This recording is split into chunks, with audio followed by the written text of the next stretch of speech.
The streets of Winters Hollow were quieter than usual that night. Once a lively district, now it was nothing more than a ghost of its former self. Abandoned storefronts with shattered windows, graffiti-covered walls, and streetlights flickering like dying embers. The distant hum of passing traffic barely reached the side of town. It was the kind of place where people kept their heads down, where trouble had its way of finding those who dared to stand too tall. Serafina Vaughn tightened her coat around her shoulders as she walked, her heels clicking softly against the cracked pavement. The air carried the faint scent of old motor oil and damp concrete. It had been a long day at the office, and exhaustion clung to her like a second skin. She had spent hours finalizing the case of an immigrant family fighting against an unlawful eviction, only to realize once again that justice wasn't always about what was right. It was about what you could prove. Her phone buzzed in her pocket. Pulling it out, she glanced at the screen. Artie Calloway. Got your usual waiting for you. Don't take too long, or it'll get cold. A faint smile tugged at the corners of her lips.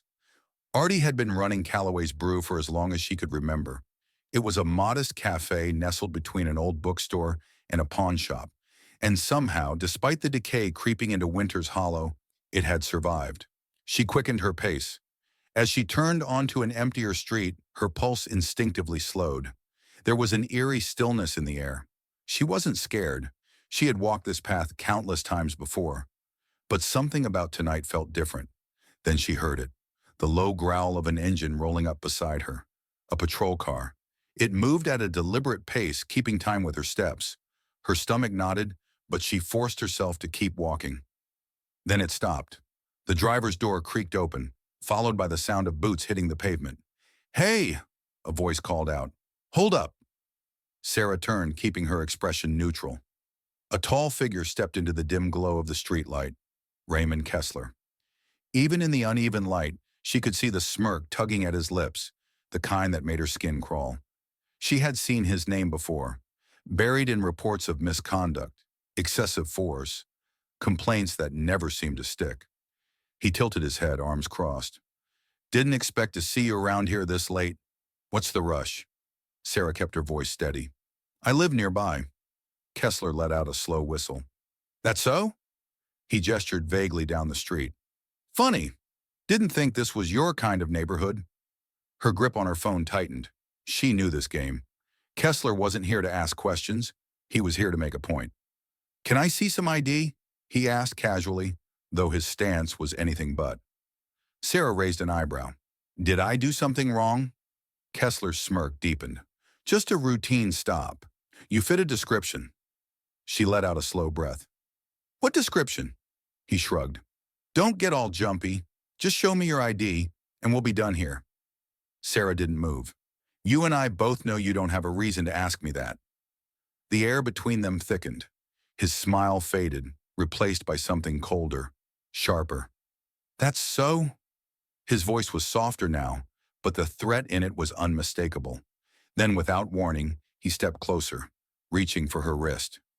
Reflex kicked in, but before she could pull away, he grabbed her arm and twisted it behind her back. The pain was sharp, immediate. Her breath hitched. She knew not to struggle, not here, not now. She forced herself to stay calm, though her heartbeat pounded in her ears. "You like to talk big in court, don't you?" Kessler murmured near her ear. "Bet you don't feel so high and mighty now." Sarah gritted her teeth, refusing to give him the reaction he wanted. But the fear was there, creeping beneath her skin. Not because of him, but because she knew how this played out. The system had been built to protect men like him. And then, a voice cut through the tension. "Hey, let her go!" Kessler's grip faltered just enough for Sarah to turn her head. Artie stood at the entrance of his cafe, his hands raised but his face set with firm defiance. The old man didn't look like much, but he had spent enough years seeing the way the world worked to know what this was. He jabbed a finger toward the security camera mounted above his door. "I got everything on tape. You really want to go down this road, officer?" For a long moment, nobody moved. Then, with a sharp exhale, Kessler let go, shoving Sarah forward slightly. "Go home, Vaughn," he muttered. "Stay out of trouble." She didn't respond. She simply met his gaze, unblinking, until he turned back toward his patrol car. As the vehicle disappeared down the street, Artie walked over, his eyes filled with something between worry and quiet anger. "You okay, kid?" Sarah rolled her shoulder, trying to ease the ache in her arm. "I'm fine," Artie scoffed. "Like hell you are." He looked down the road, then back at her. "You know this isn't over, right?" She did, and she wasn't about to let it slide. She exhaled slowly, glancing up at the night sky. The stars were out, bright and endless, but the darkness between them seemed deeper somehow. This wasn't just a bad encounter. This was the beginning of something much bigger. Sarah sat by the window of her small apartment, staring down at the quiet streets of Memphis. The neon glow from a liquor store sign flickered across the pavement, the only sign of life at this late hour. Her body was still, but her mind raced, replaying every second of what had happened with Kessler. The way his grip had tightened around her wrist, the smirk on his face when he let her go, the weight of his words.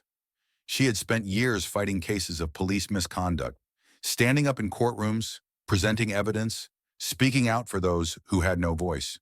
But tonight, she wasn't the advocate defending someone else. She was the victim. The thought made her stomach twist. She had known, of course, she had known how the system worked. She had seen it fail too many people, had watched justice slip through the cracks of bureaucracy, but feeling it firsthand was something else entirely. She leaned forward, pressing her forehead against the cool glass. What now? Did she fight this? File a complaint? Go after Kessler legally? Or did she let it go and move on, knowing that the battle could cost her more than just pride? Her father had made that choice once. She closed her eyes, remembering his voice, the way he had paced around their small house, his suit jacket slung over a chair as he prepared for trial. He had fought hard years ago against officers who had brutalized a black teenager in their custody. Fought with everything he had until the threats started, the slashed tires, the messages left on their doorstep, and then the night someone fired a bullet through their front window. Her father had survived, but something in him had changed. He left the courtroom, left the fight, choosing his family's safety over his cause. Sarah had sworn that when she became a lawyer, she would never walk away like he did. But now she wondered if he had been right. She barely slept. By morning, the city was alive again, the sounds of cars, honking horns, and distant sirens filling the air. She forced herself to push past the exhaustion, grabbing her coat and heading out. Callaway's brew was exactly as it had always been, warm, familiar, smelling of fresh coffee and worn leather. Artie was behind the counter, his usual sharp eyes watching her as she stepped inside. He didn't ask if she was okay. He didn't need to. Instead, he just poured her coffee, placed it on the counter, and nodded toward a corner booth. She sat, wrapping her hands around the cup, letting the heat sink into her fingers. Artie slid into the seat across from her. "So," he said, resting his elbows on the table, "you gonna do something about this, or you gonna let it slide?" Sarah exhaled. "I don't know yet." Artie studied her. "I do." He reached into his jacket and pulled out a small USB drive, setting it down between them. "That camera outside my shop caught everything." She stared at it. He tapped a finger against the table. "That right there is proof. Proof he put his hands on you. Proof he had no cause to stop you. You know how rare that is?" She knew. Body cams mysteriously malfunctioned. Security footage got lost. Testimonies got buried. But here, in this tiny USB, was undeniable evidence. Artie's voice softened. "You have something most people don't. Now what are you going to do with it?" Sarah hesitated before picking up the drive, turning it over between her fingers. Artie leaned back, watching her. "I knew your father," he said, "back in the day." She looked up. "He never told me that." Artie chuckled, shaking his head. "He was a damn good lawyer, but you," he pointed at her, "you've got his fire. Difference is, you might actually win this fight." Sarah swallowed hard. "And if I don't?" Artie let out a slow breath, studying her. Then with a small shrug, he said, "Then at least you'll know you didn't back down." The words lingered in the space between them, heavy with meaning. Sarah didn't respond, not because she didn't have an answer, but because deep down she already knew what she had to do. Instead, she reached across the table, fingers curling around the USB drive. It was small, barely noticeable in her palm, yet it carried more weight than anything she'd ever held. She slipped it into her pocket and stood. The cafe door creaked as she pushed it open, stepping out onto the quiet morning street. The air was crisp, carrying the faint scent of rain from the night before. The sun, hidden behind thick morning clouds, cast a pale, muted light over the worn pavement. She took a deep breath and started walking. Halfway down the block, she noticed it. A patrol car parked across the street. Her steps slowed just slightly, but she didn't stop. Behind the wheel sat Raymond Kessler, watching. His gaze followed her, unwavering, unreadable. Her pulse quickened, but she forced herself to keep moving, her posture steady, unshaken. She refused to give him the satisfaction of seeing her hesitate.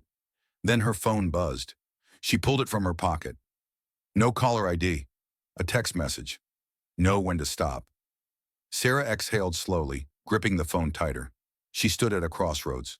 Not the one paved with asphalt, but one far more dangerous. She could walk away, pretend none of this ever happened. Let fear, exhaustion, and the weight of the system push her into silence. It would be the easy choice, the safe choice. Or she could fight. She looked back once more. Kessler was still watching, and in that moment, something inside her hardened. She turned the corner, raised her phone, and without hesitation, dialed Nick Ramos. The line rang once before his voice came through. Sarah? She didn't waste time. Nick, she said, her voice steady, resolute. I need to file a case. Sarah sat across from Nick Ramos in his cramped, paper-strewn office. The overhead light flickered slightly, casting a dull yellow glow over stacks of case files, a nearly empty coffee cup, and the kind of exhaustion that came with fighting battles you knew you might lose. Nick leaned back in his chair, arms crossed, studying her. You sure about this? Sarah nodded, sliding the USB drive across the desk toward him. I wouldn't be here if I wasn't. Nick exhaled, rubbing the back of his neck. We're talking about suing a police officer, Sarah. Not just any cop. Raymond Kessler. A guy with friends in the department. People who will make this disappear before it even gets to trial. Sarah knew he wasn't exaggerating. She had seen it before. Cases buried under technicalities, witnesses intimidated into silence, evidence going mysteriously missing. But this time was different. This time she had proof. She tapped the USB drive. Not if we move fast. Nick picked it up, weighing it in his palm like it carried more than just a few megabytes of footage. And you know what happens when we do, right? She nodded. They come after us. His mouth pressed into a thin line. Then let's make sure we hit first. He slid the drive into his laptop, pulling up the security footage from Calloway's brew. The video played in grainy black and white. Kessler stepping out of his patrol car, his posture casual but predatory. The moment he grabbed her, the way he twisted her arm, his smirk unmistakable even in the low resolution. Nick shook his head. This is bad. For him, Sarah corrected. Nick let out a sharp breath. Yeah, but you know as well as I do. They're going to bury this. They'll question chain of custody, say the footage was tampered with, claim the camera wasn't working right. And that's before they start coming after you personally. Sarah met his gaze. So, what do we do? Nick sighed, leaning forward. We file immediately. No warnings, no waiting. The second this goes public, it's harder for them to make it disappear. He paused, watching her. But once we do, your life is going to get a whole lot harder. Sarah nodded. Let's do it. The lawsuit was filed that afternoon. By nightfall, the consequences had already begun. The first sign was subtle, just a few sideways glances from her colleagues at the firm. Conversations that quieted when she entered the room. Then it escalated. Two of her longtime clients called, suddenly unsure about continuing their cases with her. Another dropped out entirely. Nick found a voicemail on his office phone from an unknown number. She's making a mistake, the voice warned. Tell her to walk away. Then came the letter. It was waiting for Sarah on her desk the next morning, a plain white envelope with no return address. She unfolded the paper inside, her breath catching at the words scrawled in jagged, uneven handwriting. You want to end up like your father? Her fingers tightened around the page, her pulse pounding in her ears. Nick saw the look on her face before she even spoke. What is it? Wordlessly, she handed him the letter. His jaw clenched as he read it. Son of a... He looked up at her. This is serious, Sarah. She forced herself to breathe, to stay in control. I know. Nick placed the letter down carefully. You need to tell Artie. She nodded, swallowing hard. Yeah. But before she could move, her phone buzzed. A message from Artie himself. Get to the cafe. Now she found Artie waiting for her at Calloway's Brew, his expression darker than she'd ever seen it. He slid a folded piece of paper across the counter without a word. It was another letter. You're protecting the wrong people, old man. Sarah's stomach twisted. Artie exhaled through his nose. They're trying to scare you. Scare me. Sarah clenched her fists. It's not going to work. Artie studied her for a moment before nodding. Good. That night, as she walked home, the street felt heavier. Shadows stretched longer. Sounds echoed sharper. She wasn't surprised when she saw the police car following her. Not just following, trailing. She slowed. The car did too. Sarah exhaled, turning on her heel to face it. The driver's side door swung open, and Kessler stepped out, moving with an easy, unhurried confidence. He took a few steps toward her, hands in his pockets, the street lamp casting sharp angles across his face. He smirked. You're really going through with this, huh? Sarah didn't flinch. You don't scare me. His smirk widened. You sure about that? She stared at him, forcing her breath to stay even. We both know what you did. Kessler tilted his head. Yeah? And we both know how this plays out, don't we? He took a step closer. Lawsuits get dropped. Evidence goes missing. Witnesses stop talking. He shrugged. It's nothing personal. Sarah lifted her chin. It is to me. Kessler's smirk finally faded, his expression tightening. He took another step toward her, close enough that she could see the flicker of something in his eyes. Anger, maybe even doubt. Then he leaned in, voice just low enough for her to hear. Walk away, Vaughn. She didn't blink. See you in court. For a long moment, neither of them moved. Then with a quiet exhale, Kessler stepped back. His jaw was tight, his hands curling briefly into fists before he forced them back into his pockets. Without another word, he turned, got into his car, and drove off. Sarah stood there until his taillights disappeared down the street. She barely had time to sip her morning coffee when her phone buzzed with an urgent message from Nick. Nick, call me. Now her stomach twisted. She dialed instantly, bracing herself. Nick's voice was tight. It's gone, Sarah. She gripped the edge of her kitchen counter. What? The video. The footage from Artie's security camera. Sarah's pulse hammered. That's not possible. It is when someone wants it gone badly enough, Nick said. The entire system was wiped.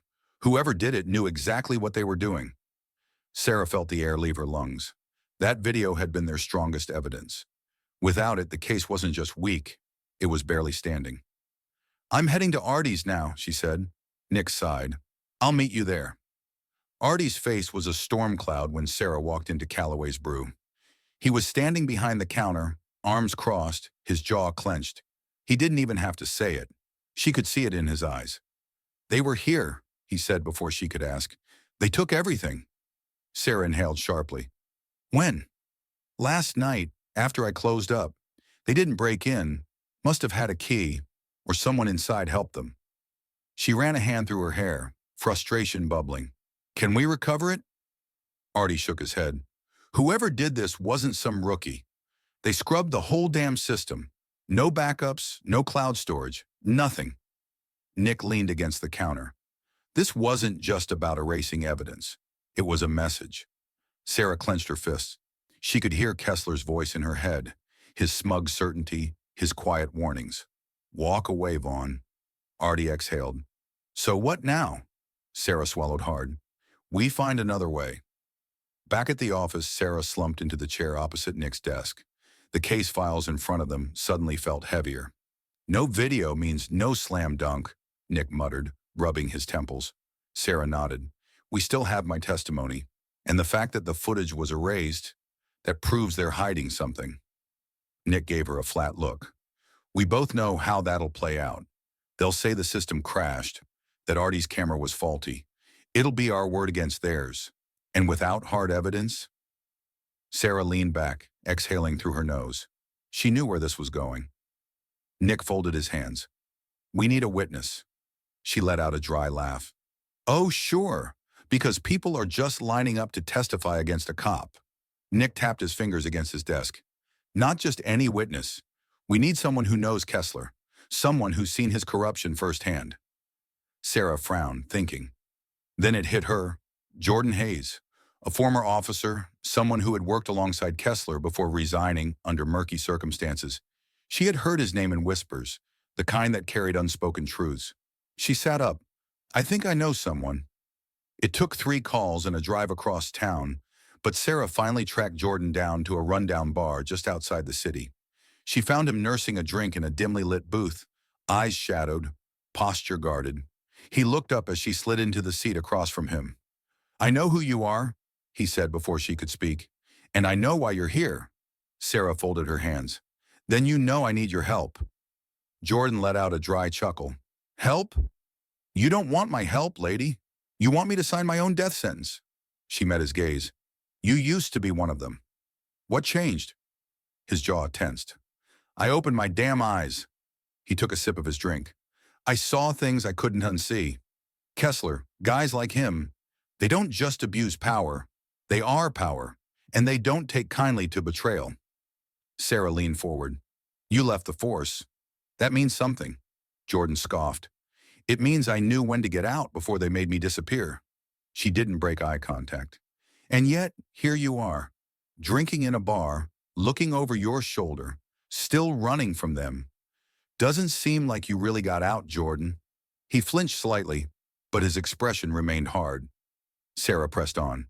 You know what happened to me, and you know Kessler has done worse. You're not the only one who's afraid, but if we don't stop him, this will never end. Jordan exhaled sharply, shaking his head. Even if I wanted to help you, my word isn't enough. They'll call me a disgruntled ex-cop, a liar, a nobody. Sarah nodded. That's why you won't be alone. Jordan narrowed his eyes. What do you mean? She took a breath. You're not the only one Kessler has crossed. We just need to find the others. Silence stretched between them. Then finally Jordan let out a slow breath. If I do this, they'll come for me. Sarah's voice was steady. They already have. Jordan rubbed his face, exhaling through his fingers. Damn it. Then he looked at her. I'll testify. As Sarah drove home that night, she felt the weight of what had just happened settle onto her shoulders. The case was far from won. They had lost the video, lost their easiest path to victory. But they had gained something else. A witness. A truth that couldn't be erased. Yet deep down, she knew the real battle was just beginning. Sarah sat across from Jordan Hayes in a dimly lit diner just outside Memphis. The place smelled of old coffee and burnt toast, the kind of place where people came to disappear into their own silence. Jordan was stirring his coffee absently, eyes fixed on the swirling liquid instead of meeting hers. I can't do it, he muttered. Sarah leaned forward, hands folded together. Jordan, you know what Kessler's capable of. You know he's done worse than what he did to me. He exhaled sharply, rubbing his temple. You think I don't know that? I worked beside him for years. I saw it all. But you don't get it, Sarah. They don't just come after you. They come after your family, your friends. They make sure you have nothing left. Sarah's chest tightened. She understood his fear, maybe even more than she wanted to admit. But she couldn't let him back out. You're my only shot at this, she said, her voice firm. Without you, it's his word against mine. And we both know how that will end. Jordan let out a hollow laugh. You think I don't want to take him down? I do, but you don't know these people like I do. Sarah met his eyes. I know enough, and I know that if we don't stand up to them now, they'll never stop. For a long moment, he didn't say anything. Then slowly, he let out a long sigh and nodded. Okay, he said. I'll testify. Relief flooded through Sarah, but it barely had time to settle before her phone buzzed. She pulled it out, frowning at the unknown number flashing on the screen. She hesitated before answering. Vaughn? The voice was low, clipped, and she instantly recognized it as Nick's. Yeah, I'm here, she said. What's going on? There was a beat of silence. Then, Jordan's been arrested. Sarah felt her stomach drop. What? Nick's voice was sharp. They found drugs in his car. Cocaine. Enough to put him away for a long time. Sarah looked up, locking eyes with Jordan. His brows furrowed in confusion, and then realization dawned. They set me up, he whispered. Sarah's grip on her phone tightened. Where is he now? Nick sighed. Downtown precinct. They're not giving out much information, but we both know what this is. Sarah didn't need to hear any more. I'm on my way. By the time Sarah reached the precinct, she could already feel the shift in the air. The front desk officer barely glanced at her as she demanded to see Jordan, and after making her wait far too long, she was led down a hallway lined with interrogation rooms. Jordan sat behind a metal table, his hands cuffed in front of him. He looked up when she entered, his expression unreadable. I didn't have anything in my car, he said, his voice controlled but shaking just enough for her to notice. You believe me, right? Sarah pulled out the chair opposite him, her jaw tight. Of course I do. A shadow passed across Jordan's face. Then you know what this means. Kessler's already playing his hand. She nodded. Yeah, and that means we're on the right track. Jordan let out a bitter laugh. You're insane. Sarah leaned in, lowering her voice. Number, I'm just done being afraid. Back at Nick's office, the atmosphere was tense. Artie had joined them, his arms crossed, his face set in a deep frown. Nick paced the room, shaking his head. They're not even trying to hide it. They're throwing everything they have at us. Sarah pressed her palms against the desk. Then we hit back, Nick scoffed. With what? We lost the video and now our key witness is behind bars. Artie, who had been silent up until now, cleared his throat. Then we make this bigger than them. Nick frowned. What does that mean? Artie met Sarah's gaze. We go public. Nick let out a low whistle. That's a dangerous move. Sarah considered it. If they got the media involved, it would be harder for the department to bury Jordan's arrest. But it would also make her an even bigger target. Nick must have seen the doubt in her expression because he sighed. Look, I can pull footage from traffic cameras near where Jordan was arrested. Maybe we'll get lucky. Sarah nodded. Do it. Artie tapped his fingers against the desk. I have a friend at the Memphis Tribune, a reporter. If we can get this story in front of the right people. Sarah exhaled slowly. Do it. Artie nodded once. Consider it done. That night, as Sarah sat in her apartment, exhaustion pressing down on her, her phone buzzed again. No caller ID. She hesitated before answering. A low voice, distorted, filtered through the speaker. Do you really think this ends with you winning? Her pulse quickened, but she forced her voice to stay steady. Who is this? A dry chuckle. Walk away, Vaughn, or you'll regret it. The line went dead. Sarah set the phone down slowly, staring at it for a long moment. Then, without hesitation, she picked it up again and called Nick. We're moving forward, she said, her voice like steel. There was a pause, then, you sure? She nodded, even though he couldn't see her.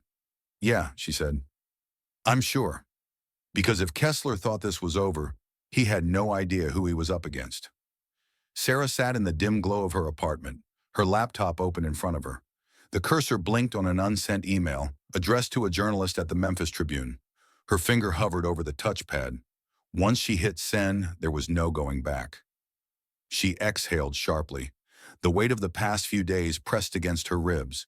Jordan's arrest, the erased footage, the threats. Kessler wasn't just trying to intimidate her. He was making it clear. She was in his world now, and she wasn't welcome. Her phone buzzed beside her, making her jump. Nick, you ready? She typed back. Yeah. Meeting the reporter in an hour. She hit send. Then before she could second-guess herself, she pressed the button on her laptop, shooting the email into the digital void. It was done.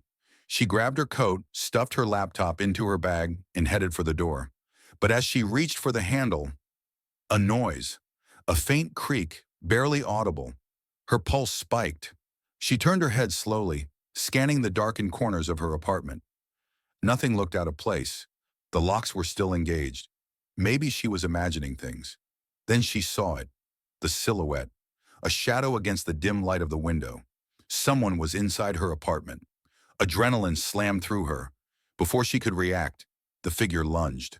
Sarah stumbled back, barely dodging the grip that reached for her.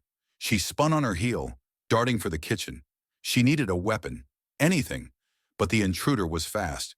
A strong arm caught her by the shoulder, yanking her backward. She kicked out, connecting with something solid. A grunt of pain. The grip loosened just enough for her to rip free and bolt for the door. The intruder recovered fast, but not fast enough. Sarah wrenched the door open and sprinted into the hallway, her breath ragged. She didn't stop running, not until she was outside, surrounded by the glow of streetlights and the dull hum of the city. Her heart hammered against her ribs as she turned back toward her apartment building. The door to her unit stood ajar. The figure inside didn't follow, because they didn't need to. They had already sent the message loud and clear. She wasn't safe. Nick's jaw tightened as he listened to her recount what had happened. They were sitting in his office, the door locked. "That's it," he said when she finished. "We're getting you out of that apartment." Sarah shook her head. "That's exactly what they want. They want me running scared." Nick exhaled sharply. "Sarah, they broke into your home. What if you hadn't gotten out in time?" She swallowed hard. "I did get out." Nick raked a hand through his hair. "We need to play this smart. We don't have enough to take them down yet, and they're getting desperate, which means they're dangerous." Sarah nodded, but her mind was elsewhere. Jordan, if they had come after her, what were they doing to him? She grabbed her phone and dialed the prison. The automated system dragged on, each menu option grating against her nerves. Finally, a guard answered. "I need to check on an inmate," she said. "Jordan Hayes." A pause, then, "He's in the infirmary." Sarah's stomach turned. "Why?" The guard hesitated. "He was attacked last night." Her fingers curled into a fist. "Is he okay?" "He's alive." The line went dead. Sarah's breath shuddered out of her. She turned to Nick, her face set. "We need to move." Artie placed a steaming cup of coffee in front of her. They were in the back of Calloway's Brew, huddled around the worn wooden table where so many of their conversations had started. Nick leaned forward. "I got the footage." Sarah's head snapped up. "What?" Nick pulled a USB from his pocket, tapping it against the table. "Traffic cam footage from the street where Jordan was arrested. It shows the squad car pulling him over without cause. Shows them searching his car without a warrant. They planted the drugs." A sliver of hope pierced the weight pressing against her chest. Artie let out a low whistle. "Well, damn." Nick nodded. "It's not enough to prove the whole system is dirty, but it's enough to get Jordan out." Sarah's grip tightened around her coffee cup. "Then we use it." Artie studied her. "You realize what you're doing, right?" She looked up at him. He shook his head. "You're not just going after Kessler anymore. You're going after the whole damn machine." Sarah swallowed. "I know." Artie leaned back. "And you're sure about this?" She thought of Jordan, lying in a prison infirmary because he dared to tell the truth. Thought of the message scrawled in that anonymous letter. Thought of the shadow in her apartment. They weren't just trying to silence her. They were challenging her. She met Artie's gaze. "I've never been more sure of anything." Artie nodded slowly, then a small smile tugged at the corner of his lips. "Your old man would be proud." Sarah exhaled, steadying herself. Nick pushed the USB toward her. "We file it first thing in the morning." She picked it up, feeling the weight of it in her palm. This was it, the point of no return. She closed her fingers around the evidence and nodded. "Tomorrow," she said, "we bring them down." The courtroom was packed. The air buzzed with tension, the kind that settled deep into your bones. Sarah adjusted her blazer, exhaling slowly as she scanned the room. Reporters lined the back, their notepads ready. Officers from the department sat stiffly on the right side, a silent wall of blue. And at the center of it all, Raymond Kessler. He sat at the defense table, leaning back in his chair, wearing that same smirk she had seen on the night he had grabbed her. Arrogant, unbothered, confident that the system would do what it had always done, protect him. Not this time. The judge entered, and the courtroom fell silent. The case was called, and within moments, it was Sarah's turn to speak. She stood smoothing her hands down the front of her jacket, then walked to the center of the room. She met the jury's eyes, then turned to the judge. "Your Honor, we will prove that my client, Jordan Hayes, was unlawfully arrested, that the charges against him were fabricated as retaliation for his willingness to testify against Officer Raymond Kessler. And we will show that this is not an isolated incident, but a pattern of abuse that has gone unchecked for too long. The defense attorney, a polished man in a dark suit, stood with a practiced smile. A dramatic introduction, Ms. Vaughn, but let's stick to the facts, shall we? Sarah lifted her chin. That's exactly what I intend to do. She turned toward the screen where the first piece of evidence was about to play. Nick had come through. The footage from the traffic camera flickered to life, showing Jordan's car being pulled over without cause. The officers searched it within seconds. No warrant, no hesitation. And then, clear as day, one of them reached into his pocket before pulling out a small bag of powder from inside the vehicle. The courtroom murmured. Sarah took a breath. Ladies and gentlemen, that is what a setup looks like. The defense attorney stood, buttoning his jacket. Objection, Your Honor. This is circumstantial. The judge raised an eyebrow. Overruled. The jury will consider the footage. The first crack in their defense. Sarah turned back to the jury. This was a deliberate attempt to frame Jordan Hayes, but don't just take my word for it. She gestured toward the witness stand. Jordan was led into the room, his face bruised but his gaze steady. Sarah stepped closer. Jordan, did you have any drugs in your vehicle that night? His voice was firm. No. Did you see the officers place anything in your car? I saw one of them reach into his pocket, but by the time I realized what was happening, they were already saying it was mine. Sarah nodded. And why do you think they targeted you? Jordan glanced at Kessler before answering. Because I was going to testify against him. Another murmur swept through the courtroom. The defense attorney stood again. Mr. Hayes, you're a former officer, correct? Yes. And you left the force under controversial circumstances? Jordan's jaw tensed. I left because I saw things I couldn't be part of. The attorney gave a small, knowing smile. You mean you left because you were investigated for misconduct? Sarah's stomach twisted. Jordan's past wasn't clean, and she knew the defense would use that against him. But before she could step in, a voice rang out. That's a lie. The courtroom turned as another man stood from the gallery, a young officer. Sarah's breath caught. She recognized him, Officer Daniel Carter, one of Kessler's former colleagues. The judge banged the gavel. Sir, you need to sit down or you'll be removed from the courtroom. Carter stepped forward. Your Honor, I need to speak. The defense attorney looked irritated. Your Honor, this is highly irregular. The judge frowned. Approach the bench. A hushed conversation followed. Then finally the judge nodded. Officer Carter, you will take the stand. Kessler shifted in his seat, his smirk finally gone. Sarah turned to the young officer as he swore in. Officer Carter, why are you here? His hands clenched in his lap. Because I can't keep quiet anymore. She took a cautious step closer. What do you mean? Carter swallowed. I worked with Kessler. I saw what he did. He turned to the jury. Jordan Hayes was framed, and it's not the first time. I've seen officers plant evidence. I've seen reports altered. I've seen Kessler use his badge like a weapon. A gasp rippled through the crowd. Kessler's attorney shot up. Objection. He's making unfounded accusations. Sarah's voice was calm. Do you have proof? Carter nodded. I have emails, internal complaints that were ignored, and I have something else. He looked at the judge. If I may? The judge gestured for him to continue. Carter pulled out his phone, swiping through messages. Then he turned the screen to face the courtroom. A recording played. Kessler's voice filled the room. Don't worry about Hayes. We took care of him, just like we did the others. A stunned silence followed, then chaos. Kessler shot to his feet. This is bullshit. The judge pounded the gavel. Order in the court. But it was too late.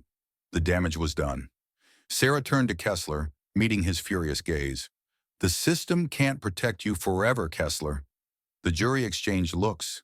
The weight of the moment hung thick in the air. And then the judge spoke. This court finds sufficient cause to dismiss the charges against Jordan Hayes. Furthermore, this evidence will be submitted for federal review. The courtroom erupted.